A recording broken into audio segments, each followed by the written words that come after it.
राधे राधे दोस्तों, अनेक कहानियों में आपका स्वागत है।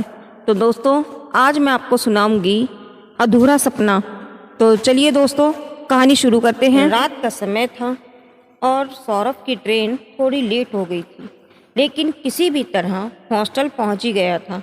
सामान रखकर सौरभ थोड़ा सा सुस्ताया। यही होगा कि हॉस्टल में बहुत हलचल सी मच गई थी। सभी जूनियर कह रहे थे कि सीनियर ने बुलाया है। ऊपर छत पर डरे सहमे सभी जूनियर छत पर पहुंचे तो उन्होंने छत पर देखा। दो सीनियर विनीत और आशीष एक कोने में बैठकर सभी का इंतज़ार कर रहे थे। न्यू फर्स्ट ईयर स्टूडेंट का और उनके चमचे इधर उधर आसपास उन लोगों को घेरे हुए थे। फिर उसके बाद एक सबका इंट्रोडक्शन हुआ और थोड़ी मामूली सी मस्ती हो रही थी कि कौन गाना गाएगा, कौन डांस करेगा। तभी अचानक आशीष की नज़र सौरभ पर पड़ी। फिर दोनों के दोनों सीनियर उठे और सौरभ के कंधे पर हाथ रखकर आशीष ने कहा, अच्छा तो तुम हो नया आइटम, चलो कपड़े उतार कर नाचो बेटा। सौरभ ने कभी सपने में भी नहीं सोचा था कि इतने अच्छे और बड़े कॉलेज में ऐसी गंदी रैगिंग भी हो सकती है। अब इधर सौरभ भी जिद्दी था। सौरभ ने कहा, चाहे कुछ भी हो जाए लेकिन मैं नाचूंगा तो नहीं, और किसी ने अगर ज़ोर ज़बरदस्ती करी तो फिर मैं कंप्लेन भी कर दूंगा। सौरभ में इतनी हिम्मत देखकर बाकी जूनियर भी अब हिम्मत में आने लगे। लेकिन आशीष और विनीत दोनों बड़े दबंग किस्म के थे, तो फिर ऐसी बगावत उनको रास नहीं आई। आशीष गुस्से में दांत मिसमिसाते हुए बोला, सुनो बेटा, इतनी जो क्रांति दिखा रहे हो ना, कुछ ही समय की गर्मी है। 4 साल इस कॉलेज में रहोगे तो बेटा फिर हमसे बचकर कहाँ जाओगे। इसलिए जो बोला जाए और जितना बोला जाए उतना ही करना, वरना 4 साल की ज़िंदगी नरक बना दूंगा तुम सबकी। आशीष की जो बात सुनकर सौरभ को छोड़कर बाकी सब की हालत ख़राब हो गई थी। अब सौरभ डरने वालों में से तो नहीं था। सौरभ ने कहा, हार तो मैं मानूंगा नहीं। गुस्से में सौरभ छत से रेलिंग तक गया और थोड़ा रोते हुए बोला, तुम जैसे सीनियर की वजह से हम जूनियर कॉलेज में आने से तो क्या, कॉलेज के नाम से भी डर जाते हैं। पर आज के बाद ऐसा कभी नहीं होगा। और इतना बोलते ही सौरभ छत से नीचे कूद गया। सौरभ की ऐसी खतरनाक चीख गूंजी कि पूरे हॉस्टल में आवाज़ आई और नीचे हड्डियां तक टूटने की भी आवाज़ सुनाई दी सबको। लेकिन डरे घबराए सभी लड़कों ने जब नीचे झांका तो वहाँ सौरभ की लाश तो होनी चाहिए थी, लेकिन वहाँ सौरभ की लाश नहीं थी। आशीष और विनीत दोनों ने सभी जूनियर को एक लाइन में खड़ा किया और चिल्लाते हुए कहा, यहाँ जो अभी हुआ है ना, वो यहीं ख़त्म हो जाएगा। इसके बारे में अगर किसी को भी पता चला या किसी ने भी कोई बताने की बात कोशिश की तो बेटा अगली बार तुम्हारी होगी। अगली बारी जो होगी ना, वो तुम्हारी होगी। चलो निकलो यहाँ से, अब यहाँ से भागो जल्दी से, चलो। अगले दिन सुबह रात की सारी बातें भूलकर आशीष और विनीत जब क्लास में बैठे थे तब जानी पहचानी एक आवाज़ आई, मैं आई कम इन सर। आशीष और विनीत ने सर उठाकर देखा तो सौरभ खड़ा था और टीचर कह रही थी, स्टूडेंट, ये सौरभ है, बहुत होशियार है और समझदार लड़का है। हमारे कॉलेज में ये पहली बार हुआ है कि कोई स्टूडेंट सीधा 3rd ईयर में आ रहा है।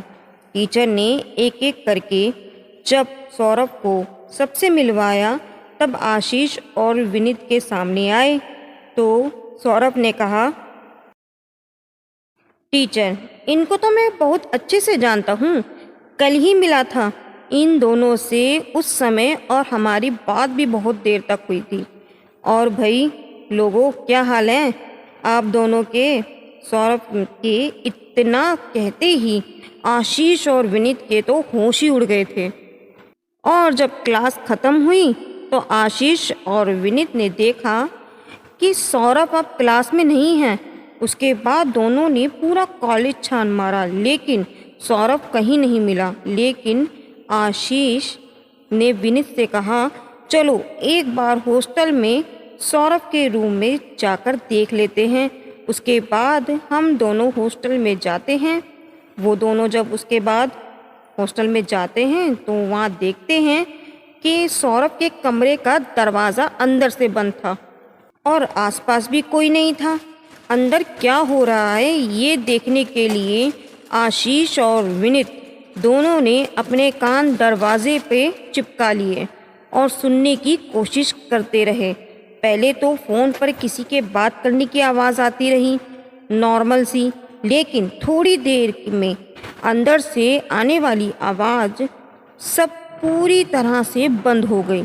और तभी किसी ने जैसे अंदर से दोनों के कानों में पुष्प फंसाते हुए कहा, कान हटाओ मेरे दरवाजे से तुम दोनों और यहाँ से भाग जाओ, वरना अच्छा नहीं होगा तुम्हारे साथ।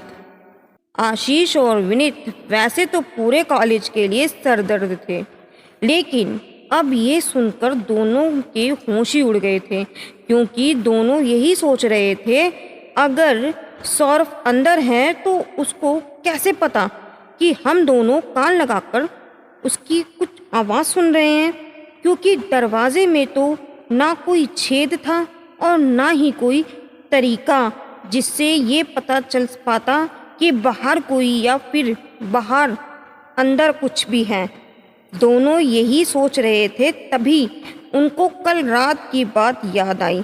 यही सोचकर आशीष और विनीत ने अपने कमरे की तरफ दौड़ लगाई और कमरे में पहुंचते ही सीधा दरवाज़ा बंद किया। दोनों ने उसके बाद तब दोनों को थोड़ा राहत सी आई। कमरे में ही दोनों की सारी शाम बीती, पर अब रात का समय आ गया था। आशीष और विनीत दोनों डिनर करने के लिए डिनर हॉल में गए।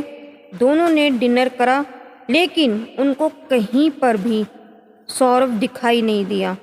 तब दोनों चुपचाप अपने कमरे में आए और थोड़ी पढ़ाई करी, फिर दोनों लेट गए। ऐसा अक्सर होता नहीं था, क्योंकि दोनों हॉस्टल के सबसे दबंग किस्म के स्टूडेंट थे। इसलिए रात को कभी इतनी जल्दी तो वो सोते नहीं थे, लेकिन आज तुरंत लेट गए। दोनों को लेटे हुए लगभग 10 मिनट हुए ही होंगे, तभी आशीष, जिसके कमरे में बगल में ही बाथरूम का दरवाज़ा था, उसने करवट बदली तो उसकी आंखों के सामने ही बाथरूम की लाइट का स्विच ऑन हुआ और लाइट जली। आशीष को नींद में लगा कि विनीत गया होगा, और तभी उसकी स्विच पर जमी हुई आंखें चौड़ी हो गईं। जब उसने देखा कि बाथरूम का स्विच अपने आप ऑफ हो गया, आशीष घबराया ज़रूर, लेकिन ये उठकर बाथरूम की लाइट जो ऑन ऑफ हो रही थी, उसको रोकने के लिए उसने स्विच पर हाथ रख दिया।